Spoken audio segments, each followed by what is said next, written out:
Salut les filles et les garçons, on se retrouve aujourd'hui dans une nouvelle vidéo Minute Fit. On me dit souvent je débute en muscu ou en fitness et je sais pas par où commencer. Voici donc mes 10 règles de base pour réussir en musculation ou en fitness et avoir des résultats.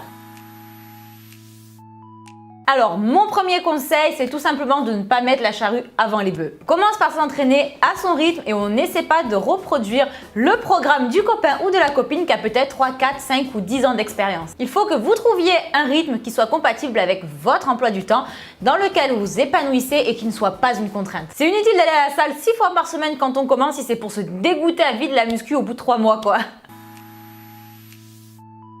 Alors mon conseil numéro 2, c'est tout simplement de se faire conseiller par des professionnels de votre salle par exemple, quant au programme à adopter et à la façon dont vous faites les mouvements. On ne fait pas uniquement confiance à la première fit girl qu'on trouve sur Instagram, moi y compris, j'en fais partie. Ce que je vous dis tout le temps, c'est de vous renseigner par vous-même, de vous faire corriger par un, voire mieux, plusieurs professionnels pour être sûr de bien faire les mouvements et d'adopter les bons gestes.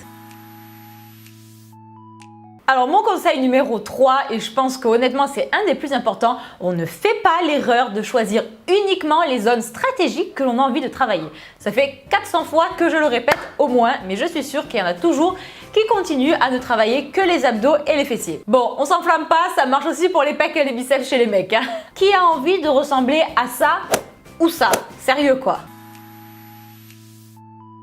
Alors mon conseil numéro 4, c'est tout simplement de ne pas charger comme un malade lorsque l'on débute. Lorsque l'on n'est pas certain de ses mouvements, il vaut mieux apprendre à les faire avec des charges légères, voire nulles. Ça vous évite tout simplement de vous faire mal.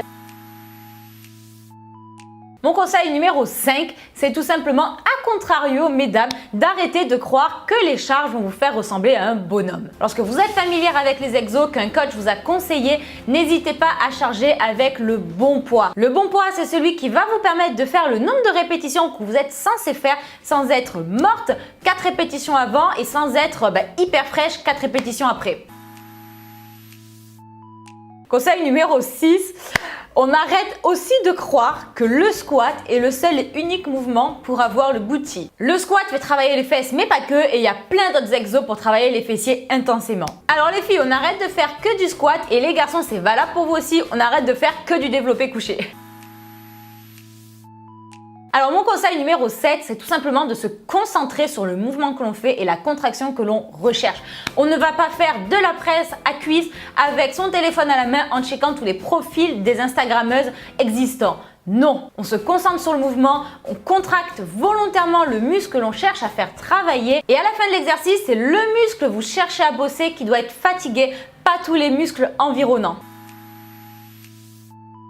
Conseil numéro 8, quand vous allez à la salle, vous donnez tout et vous lâchez rien. Trop de débutants vont à la salle en mode relax, pépère, à l'aise blaise. Quand vous allez à la salle, il faut forcer. Vous ne devez pas finir vos séries fraîches comme une jeune fille en fleurs, votre maquillage n'a pas bougé, etc. Non, vous êtes là pour transpirer, je vous le rappelle. Mon conseil numéro 9, c'est de ne pas oublier qu'une bonne partie se joue également dans l'assiette. Ne vous étonnez pas si après 3, 4, 6 mois de muscu, vous n'avez pas ou peu de résultats si vous mangez n'importe quoi à côté. L'alimentation, c'est une grande partie de la muscu. La muscu demande beaucoup de rigueur à la salle, mais tout autant dans la cuisine et ça n'empêche pas de se faire plaisir quand même. N'hésitez pas à aller voir l'onglet Minute Fit, donc sur ma chaîne, vous avez plein de vidéos sur ce sujet. Et enfin, mon conseil numéro 10, ça serait de prendre du plaisir et de ne pas uniquement focaliser sur les résultats. Comme je vous l'ai dit plein de fois, la muscu, c'est un sport qui requiert beaucoup de patience et les résultats ne viennent pas toujours en un mois ou deux normal. Sachez apprécier, c'est compliqué à dire là. Sachez apprécier chaque kilo que vous rajouterez sur vos haltères ou chaque répétition que vous ferez en plus. Ça vous aidera à vous motiver en attendant que les résultats arrivent. Voilà les filles et les garçons, j'espère que cette vidéo Minute Fit vous a plu. On se retrouve dimanche et vendredi prochain à 17 h pour plein de nouvelles vidéos fitness. Ciao ciao!